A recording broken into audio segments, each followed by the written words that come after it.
Hello, lovely people, and a very happy new year to you all. Doobie doobie doobie doobie doobie doobie doobie doobie doobie doo. Doobie doobie doobie doobie doobie doobie doobie doobie Sophie Vlogs. 2024 has arrived. The time has come for me to look back at my 2023 reading. So, this is just going to be a quick run through of a few stats and then some goals, loose goals. I'm finally coming out of my cold, so I thought this would be the perfect time to just do some summing up. I've got my laptop and I'm just going to whiz through some stuff. So, to briefly go through some stats for how my 2023 in books wrapped up. I've got my little laptop, that's what I'm looking at. Look at all my stickers. I've really added to the laptop stickers this year. I read 179 books in 2023, which is incredible because I set my goal to 100 books. And I set my pages goal to 40,000 and I read 58,684. This is why I really like using Storygraph. I don't find the social aspect of it very strong, but I do like that I can log like pages read for DNF books and stuff like this because there is a significant difference between what Goodreads says my number of pages is and what Storygraph says they are. And I'm really proud of that. I feel like I really hit a reading stride like the last few months. Probably October was my best if you're talking amount read, but also some quality. My main reading moods, my four main reading moods, were reflective, adventurous, informative, and emotional. That feels pretty spot on. I read a lot of non-fiction. I read a lot of adventurous, emotional books. Who cares about pace? Who cares about page number? My fiction non-fiction split is fiction 62% and non-fiction 38%, which I'm really pleased with because previously before this I feel like I was really solidly having like 30% non-fiction. So to get it up to 38% is really good. That splits down to I read 68 non-fiction books and 110 fiction books. So that's really great. And my top genres, fantasy with 45, LGBTQIA plus with 31, which isn't really a genre. It's more just a feature. Literary with 25 and history with 25 and then historical with 23. So there's a lot of history happening, there's a lot of fantasy happening, there's a lot of queer stuff happening, and I'm very much okay with that. 11 new favourites. So that's not actually that high a percentage given everything that I read, but I'm a bit fussy about what goes as a favourite. Even some 5-star books don't go into favourites, so that's just an insight into who I am. My most read authors, most read by far, is Kim M. Watt. As you will know if you watch my monthly wrap ups, I have been working my way through the Beaufort Scales Cozy Mystery series, and that's what all of that is. So, all 6 of those books were her. I've noticed I don't tend to read the same authors. I tend to read the same authors across a lot of time. I don't tend to read the same author that many times in a year. So usually if I do, it's because my mum has given me a stack because she blitzes through like one author really intensely. And then after that is Agatha Christie and Terry Pratchett joined with 4 books, Jodie Taylor with 3, and then everyone else just has 2 books. So Jasper Ford, Maxine Hong Kingston, Aliette de Bodard, Anne Yu, Susan Cooper, and Seishi Yokomizo. I read 2 books of theirs. Wow. For some people that wouldn't be a lot, but for me it's like, oh, I revisited you in the same year. For once in my life, I have a language breakdown.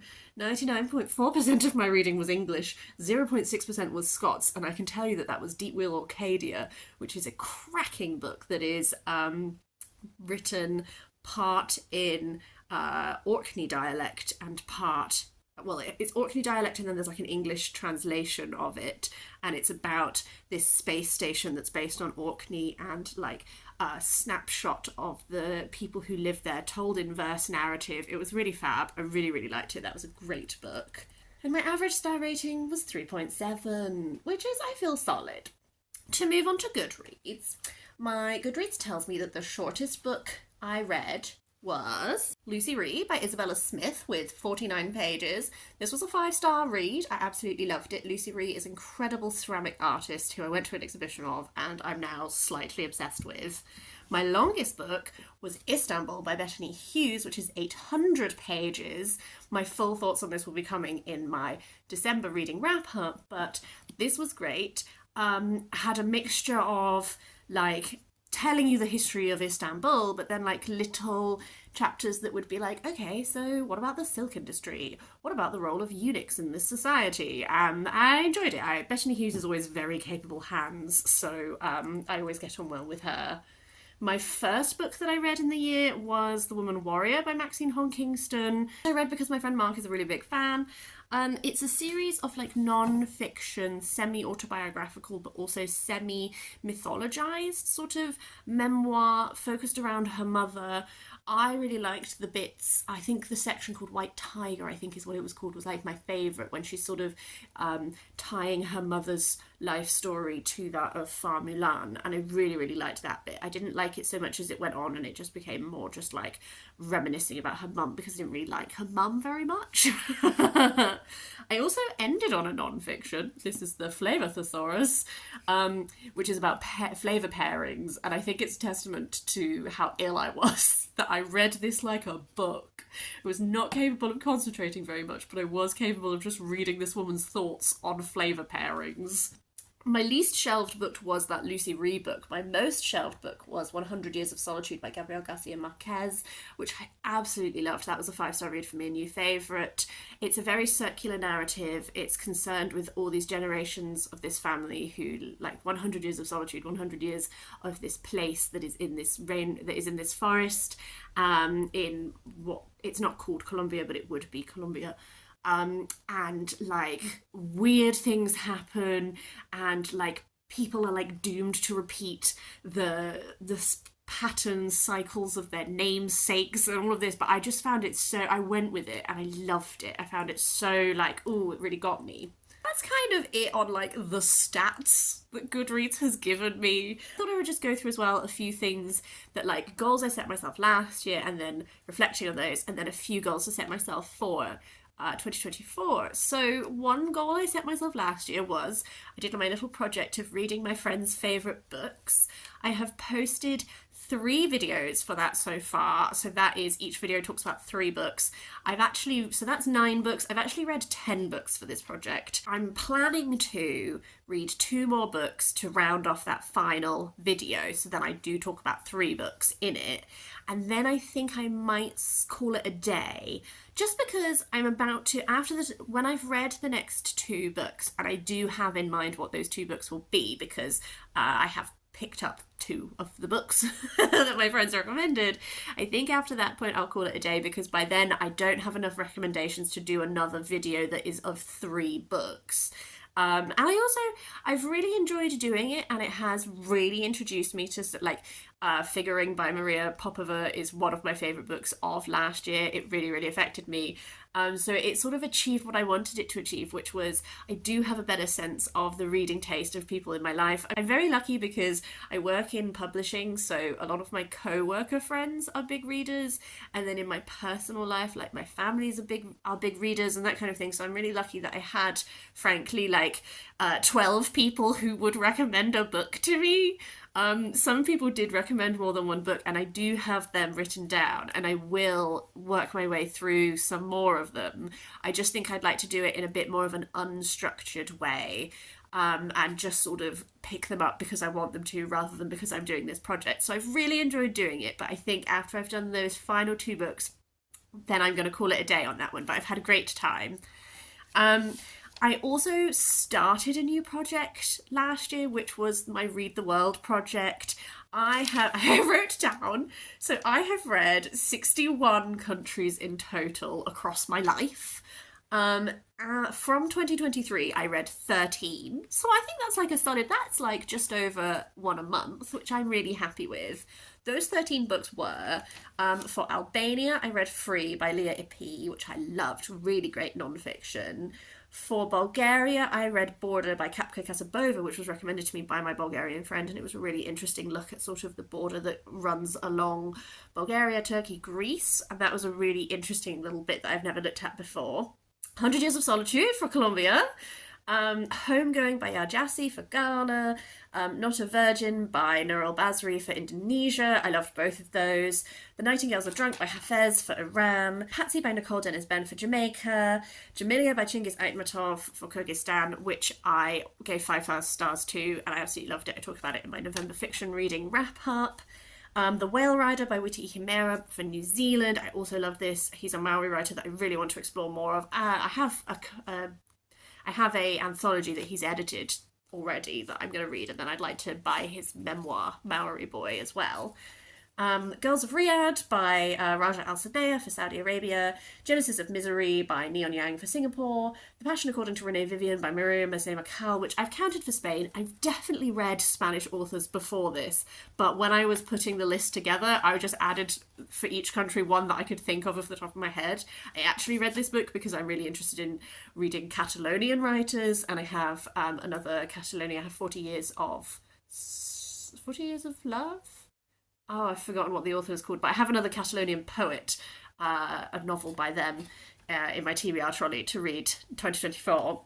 And then finally, The First Woman by Jennifer Nansabuga Makumbu, which is for Uganda. So I am really happy with having started that project and also having actually done a good amount towards it in 2023. I think I'm going to try and stick to a similar level in 2024. So aim to do one book for this project each month, so that hopefully I've done another 12 by the time the year is done, if not more. But I am trying to control my book buying a bit, so I feel like if I aim for one a month, that's probably a really good level. Other goals I set myself, I wrote them down on this random piece of paper. I would like to make progress on the series I'm reading. So I did a bit of a tally at the end of 2023, and I was like, okay, Sophie, realistically, how many series are we currently reading? And I sort of went through and I've decided which ones I'm not going to continue, and I've written down which ones I am going to continue and which ones I already have sequels of to continue with and which ones I would need to look at getting. Would it be interesting to do a video about the series I've decided to not continue to continue? Let me know. If so, I can do a little video on that. Also, I really want to reduce my TBR trolley. I'm currently on a book buying ban because I want to read down what I own. So I'm not allowed to buy anything, and I would like to read the trolley down, not completely. I'm like having lots of books. I'm a magpie reader, and I like to have a lovely selection of varied things so I can pick and choose. But we're too many books that will fit in the trolley, and that, as we all know, is my self-imposed limitation. So I need to get that a little bit back under control. I'm being a bit stricter about putting reading my friends' favourite books on pause, and I just want to read down what I actually own. As part of that, I'm going to do another try a chapter tag, because I've got a little stack that's either there's specific reading I'm in the mood for and I have a few that I think might work for it, or there's a few sort of impulse buy books in there that I'm do I really want to read this? So I think I'm going to do a new try a chapter tag in the new year at some point. And I also have an idea for a 5-star book prediction video, because I have a little stack that I think are going to be really good. So I think I'm probably going to do those at some point. And I would like to try and read down my Goodreads TBR shelf a bit, which I have been making a concerted effort when I was buying books. I was making a concerted effort to buy the books that were on that shelf. So realistically, if I read down my TBR trolley, I will also achieve that goal. Yeah, that's kind of it. I'm not really setting myself too strict stuff. I've set my reading goal at 100 books again because I know that's achievable for me. I've set my pages goal at 45,000, just a little step up. I'm currently in quite a reading mood.